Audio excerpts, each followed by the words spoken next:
صبح کی ٹھنڈی ہوا گاؤں کے کنارے موجود گھنے جنگل سے آ رہی تھی۔ سورج کی ہلکی ہلکی کرنیں درختوں کی شاخوں میں سے چھن کر زمین پر سنہری نقش بنا رہی تھیں۔ اسی جنگل کے بیچوں بیچ ایک خاموش سا فقیر رہتا تھا۔ اس کا نام بابا رحمت تھا۔ سفید داڑھی پھٹے کپڑے مگر دل دنیا کے تمام خزانوں سے زیادہ امیر۔ بابا رحمت کا دل جانوروں کے لیے ہمیشہ نرم رہتا تھا۔ وہ ہر روز جنگل میں بیٹھ کر اللہ کا ذکر کرتا اور جو تھوڑا بہت کھانا ملتا وہ جانوروں میں بانٹ دیتا۔ جنگل کے پرندے بھی اسے پہچانتے تھے اور اکثر اس کے قریب آ کر بیٹھ جاتے۔ ایک دن ایسا ہوا کہ بابا رحمت حسب معمول ایک بڑے پیڑ کے نیچے بیٹھا تھا کہ جھاڑیوں میں اچانک ہلچل ہوئی۔ بابا نے آنکھیں کھولیں تو سامنے ایک زخمی ہرن لڑکھڑاتا ہوا آ گرا۔ اس کے جسم پر تازہ زخم کے نشانات تھے، جیسے کوئی شکاری اس کا پیچھا کرتا آیا ہو۔ بابا رحمت گھبرا کر آگے بڑھا اور نرمی سے بولا، اے اللہ کے معصوم جانور، کس نے تمہیں اس حال تک پہنچایا؟ ہرن کانپ رہا تھا، سانس بھاری تھی۔ بابا نے اپنی چھوٹی سی جھونپڑی میں رکھا مٹی کا پیالہ نکالا جس میں کچھ پانی اور چند جڑی بوٹیاں موجود تھیں۔ اس نے وہ جڑی بوٹیاں پیس کر ہرن کے زخموں پر لگائیں، پھر اس کے ماتھے پر ہاتھ رکھا اور بولا، ڈرو مت، جب تک میں زندہ ہوں تمہیں کوئی نقصان نہیں پہنچا سکتا۔ ہرن خاموشی سے لیٹا رہا۔ اس کی آنکھوں میں درد بھی تھا اور شکر گزاری بھی۔ شام تک ہرن کچھ بہتر ہو گیا۔ بابا نے اسے کھانے کے لیے پتے اور پانی دیا۔ اس رات آسمان پر چاند بہت روشن تھا اور بابا رحمت ہرن کے پاس بیٹھا ہوا آہستہ آہستہ ذکر کر رہا تھا۔ ہرن سکون سے اس کے قریب سر رکھ کر سو گیا۔ اگلی صبح جنگل میں ایک شور مچا۔ شکاریوں کا ایک گروہ اس طرف آ رہا تھا۔ بابا رحمت نے فوراً خطرہ محسوس کیا۔ وہ ہرن کو لے کر پیڑوں کے پیچھے چھپ گیا۔ شکاریوں نے بانگی لگائیں، وہ زخمی ہرن ادھر بھاگا تھا۔ تلاش کرو۔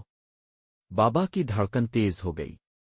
وہ جانتا تھا کہ اگر ہرن پکڑا گیا تو اس کی جان نہیں بچے گی۔ شکاری کچھ دیر تک تلاش کرتے رہے مگر جب انہیں کچھ نہ ملا تو آگے بڑھ گئے۔ ہرن خوف سے کانپ رہا تھا۔ بابا نے اس کے سر پر ہاتھ رکھا اور کہا، خوف دل میں رکھ کر کوئی نہیں جیتتا۔ ڈر وقت کو بڑا کر دیتا ہے مگر یقین انسان کو مضبوط۔ 2-3 دن بعد ہرن مکمل ٹھیک ہو گیا۔ اب وہ دوڑ بھی سکتا تھا۔ بابا رحمت سمجھ گیا کہ اب وقت ہے کہ وہ اسے آزادی دے۔ بابا نے ہرن کی آنکھوں میں دیکھ کر کہا، جاؤ، یہ جنگل تمہارا گھر ہے۔ اللہ تمہاری حفاظت کرے۔ ہرن کچھ دیر تک کھڑا رہا، جیسے جانا نہیں چاہتا تھا۔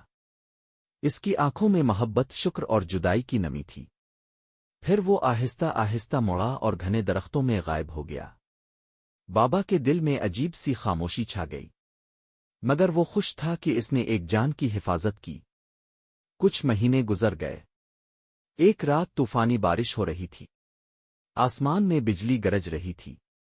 بابا اپنی جھونپڑی میں بیٹھا دعا کر رہا تھا کہ اچانک باہر سے تیز قدموں کی آواز آئی۔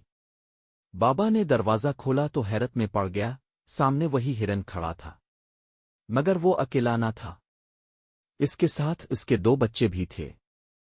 ہرن آگے بڑھا، بابا کے ہاتھوں کو اپنے سینگوں سے چھوا، جیسے اسے یاد دلا رہا ہو، میں بھولا نہیں ہوں۔ بابا کی آنکھوں میں آنسو آ گئے۔ اس نے کہا، بیٹا، محبت کبھی ضائع نہیں جاتی۔ اس رات ہرن اور اس کے بچے برساتی موسم سے بچنے کے لیے بابا کی جھونپڑی کے پاس رہے، جیسے وہ اس کے رب کی طرف سے ایک انعام بن کر آئے ہوں۔ اگلے دن بارش تھم گئی۔ ہرن اپنے بچوں کو ساتھ لے کر واپس جنگل میں چلا گیا، مگر اب وہ کبھی کبھار بابا سے ملنے ضرور آتا رہتا تھا۔ جنگل کے تمام جانور بابا رحمت کو اپنا محافظ سمجھنے لگے، اور یوں فقیر اور ہرن کے درمیان پیدا ہونے والا یہ رشتہ محبت، خیر اور شکر گزاری کی ایک زندہ مثال بن گیا۔